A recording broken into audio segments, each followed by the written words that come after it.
Happy Friday, warriors! We've made it 1 week down. I hope you guys are enjoying this beautiful spring weather we're having today. It's a gorgeous Friday, so a great time to get outside in your yards, keeping your socially safe distance and enjoying the sunshine and warm weather. And I hope you're doing that wearing your warrior gear. Have got your SAA shirts on and taking pictures of those, posting them on social media, and hashtagging them Heart of a Warrior so we can all see them and still be connected even though we're physically apart right now. So we look forward to seeing what you guys are up to today on this Friday. We are jumping in today on chapter 5 of The Lion, the Witch, and the Wardrobe. When we left off at the end of chapter 4 yesterday, Edmund and Lucy had gone to Narnia through the wardrobe and they were coming back, and we're supposed to find out today how they handle their experience, what they tell their brother and their sister about their adventure, and how everyone responds to that. So if you've got your book, open it up with me to chapter 5. And if you don't have a book, remember, don't let that stop you. You can still listen to the story and just use your imagination. We're on chapter 5 now, back on this side of the door. Because the game of hide and seek was still going on, it took Edmund and Lucy some time to find the others. But when at last they were all together, which happened in the long room where the suit of armor was, Lucy burst out, "Peter! Susan, it's all true! Edmund has seen it too. There is a country you can get to through the wardrobe. Edmund and I both got in. We met one another in there in the wood. Go on, Edmund, tell them all about it."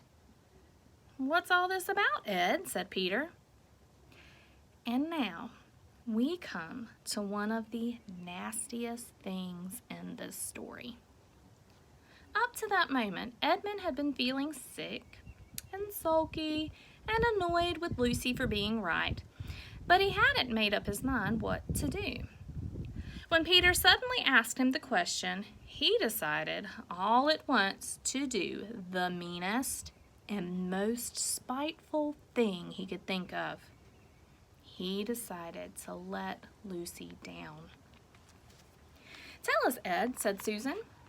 And Edmund gave a very superior look as if he were far older than Lucy. There was really only a year's difference. And then a little snigger and said, "Oh yes, Lucy and I have been playing, pretending that all her story about a country in the wardrobe is true. Just for fun, of course. There's nothing there, really." Poor Lucy gave Edmund one look and rushed out of the room. Edmund, who was becoming a nastier person every minute, thought that he had scored a great success and went on at once to say, "There she goes again. What's the matter with her? That's the worst of young kids. They always—" "Look here," said Peter, turning on him savagely. "Hush up. You've been perfectly beastly to Lou ever since she started this nonsense about the wardrobe, and now you go playing games with her about it and setting her off again? I believe you did it simply out of spite." "But it's all nonsense," said Edmund, very taken aback. "Of course it's all nonsense," said Peter. "That's just the point. Lou was perfectly all right when we left home, but since we've been down here, she seems to be either going queer in the head or else turning into a most frightful liar. But whichever it is, what good do you think you'll do by jeering and nagging at her one day and encouraging her the next?" I thought, said Edmund, but he couldn't think of anything at all. "You didn't think anything at all," said Peter. "It's just spite. You've always liked being beastly to anyone smaller than yourself. We've seen that at school before now." "Do stop it," said Susan. "It won't make things any better having a row between you two. Let's go and find Lucy." It was not surprising that when they found Lucy, a good deal later, everyone could see that she had been crying. Nothing they could say to her made any difference. She stuck to her story and said, "I don't care what you think, and I don't care what you say. You can tell the professor, and you can write to Mother, or you can do anything you like. I know I've met a fawn in there, and I wish I'd stayed there, and you were all beasts. It was an unpleasant evening. Lucy was miserable, and Edmund was beginning to feel that his plan wasn't working as well as he had expected. The two older ones were really beginning to think that Lucy was out of her mind. They stood in the passage talking about it in whispers long after she had gone to bed. The result was, the next morning, they decided that they really would go and tell the whole thing to the professor. "He'll write to Father if he thinks there is really something wrong with Lou," said Peter. "It's getting beyond us." So they went and knocked at the study door, and the professor said, "Come in," and got up and found chairs for them and said he was quite at their disposal. Then he sat listening to them with the tips of his fingers pressed together and never interrupting till they had finished the whole story. After that he said nothing for quite a long time. Then he cleared his throat and said the last thing either of them expected. "How do you know," he asked, "that your sister's story is not true?" "Oh, but," began Susan, and then stopped. Anyone could see from the old man's face that he was perfectly serious. Then Susan pulled herself together and said, "But Edmund said they had only been pretending." "That is a point," said the professor, "which certainly deserves consideration. Very careful consideration. For instance, if you will excuse me for asking the question, does your experience lead you to regard your brother or your sister as the more reliable? I mean, which is the more truthful?" "That's just the funny thing about it, sir," said Peter. "Up till now, I'd have said Lucy every time." "And what do you think, my dear?" said the professor, turning to Susan. "Well," said Susan, "in general, I'd say the same as Peter, but this couldn't be true, all this about the wood and the fawn." "That is more than I know," said the professor. "And a charge of lying against someone of whom you have always found truthful is a very serious thing. A very serious thing indeed." "We were afraid it mightn't even be lying," said Susan. "We thought there might be something wrong with Lucy." "Madness, you mean?" said the professor quite coolly. "Oh, you can make your minds easy about that. One has only to look at her and talk to her to see that she is not mad." "But then," said Susan, and stopped. She had never dreamed that a grown-up would talk like the professor and didn't know what to think. "Logic," said the professor, half to himself. "Why don't they teach logic at these schools? There are only three possibilities. Either your sister is telling lies, or she is mad, or she is telling the truth. You know she doesn't tell lies, and it is obvious that she is not mad. For the moment, then, and unless any further evidence turns up, we must assume that she is telling the truth." Susan looked at him very hard and was quite sure from the expression on his face that he was not making fun of them. "But how could it be true, sir?" said Peter. "Why do you say that?" asked the professor. "Well, for one thing," said Peter, "if it was real, why doesn't everyone find this country every time they go to the wardrobe? I mean, there was nothing there when we looked. Even Lucy didn't pretend there was." "What has that to do with it?" said the professor. "Well, sir, if things are real, they're there all the time." "Are they?" said the professor, and Peter did not quite know what to say. "But there was no time," said "But there was no time," said Susan. "Lucy had no time to have gone anywhere, even if there was such a place. She came running after us the very moment we were out of the room. It was less than a minute, and she pretended to have been away for hours." "That is the very thing that makes her story so likely to be true," said the professor. "If there really is a door in this house that leads to some other world, and I should warn you that this is a very strange house, and even I know very little about it, If, I say, she had gotten into another world, I should not be at all surprised to find that the other world had a separate time of its own, so that however long you stayed there, it would never take up any of our time.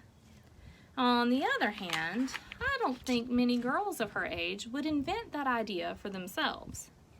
If she had been pretending, she would have hidden for a reasonable time before coming out and telling her story. "But do you really mean, sir," said Peter, "that there could be other worlds all over the place, just round the corner like that?" "Nothing is more probable," said the professor, taking off his spectacles and beginning to polish them, while he muttered to himself, "I wonder what they do teach them at these schools." "But what are we to do?" said Susan. She felt that the conversation was beginning to get off the point. "My dear young lady," said the professor, suddenly looking up with a very sharp expression at both of them, "there is one plan which no one has yet suggested, and which is well worth trying." "What's that?" said Susan. "We might all try minding our own business," said he. And that was the end of that conversation. After this, things were a good deal better for Lucy. Peter saw to it that Edmund stopped jeering at her, and neither she nor anyone else felt inclined to talk about the wardrobe at all. It had become a rather alarming subject, and so for a time it looked as if all the adventures were coming to an end. But that was not to be. This house of the professor's, which even he knew so little about, was so old and famous that people from all over England used to come and ask permission to see over it. It was the sort of house that is mentioned in guidebooks and even in histories, and well it might be, for all manner of stories were told about it, some of them even stranger than the one I am telling you now. And when parties of sightseers arrived and asked to see the house, the professor always gave them permission, and Mrs. Macready, the housekeeper, showed them round, telling them about the pictures and the armor and the rare books in the library. Mrs. Macready was not fond of children, and did not like to be interrupted when she was telling visitors all the things she knew. She had said to Susan and Peter almost on the first morning, along with a good many other instructions, "And please remember you're to keep out of the way whenever I'm taking a party over the house." "Just as if any of us would want to waste half the morning trailing around with a crowd of strange grown-ups," said Edmund, and the other three thought the same. That was how the adventures began for the second time. A few mornings later, Peter and Edmund were looking at the suit of armor and wondering if they could take it to bits, when the two girls rushed into the room and said, "Look out! Here comes the Macready and a whole gang with her." "Sharp's the word," said Peter, and all four made off through the door at the far end of the room. But when they had got out into the green room, and beyond it, into the library, they suddenly heard voices ahead of them, and realized that Mrs. Macready must be bringing her party of sightseers up the back stairs, instead of up the front stairs, as they had expected. And after that, whether it was that they lost their heads, or that Mrs. Macready was trying to catch them, or that some magic in the house had come to life and was chasing them into Narnia, they seemed to find themselves being followed everywhere. Until at last Susan said, "Oh, bother those trippers. Here, let's get into the wardrobe room till they've passed. No one will follow us in there." But the moment they were inside, they heard voices in the passage, and then someone fumbling at the door, and then they saw the handle turning. "Quick," said Peter, "there's nowhere else," and flung open the wardrobe. All four of them bundled inside it and sat there, panting in the dark. Peter held the door closed, but did not shut it, for, of course, he remembered, as every sensible person does, that you should never, never shut yourself up in a wardrobe. And that's where we stop today.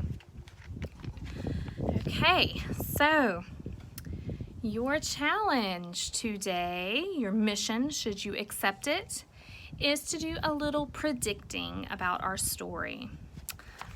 All 4 children are now huddled into the wardrobe, hiding from the visitors that are touring the house. So what do you think is going to happen next?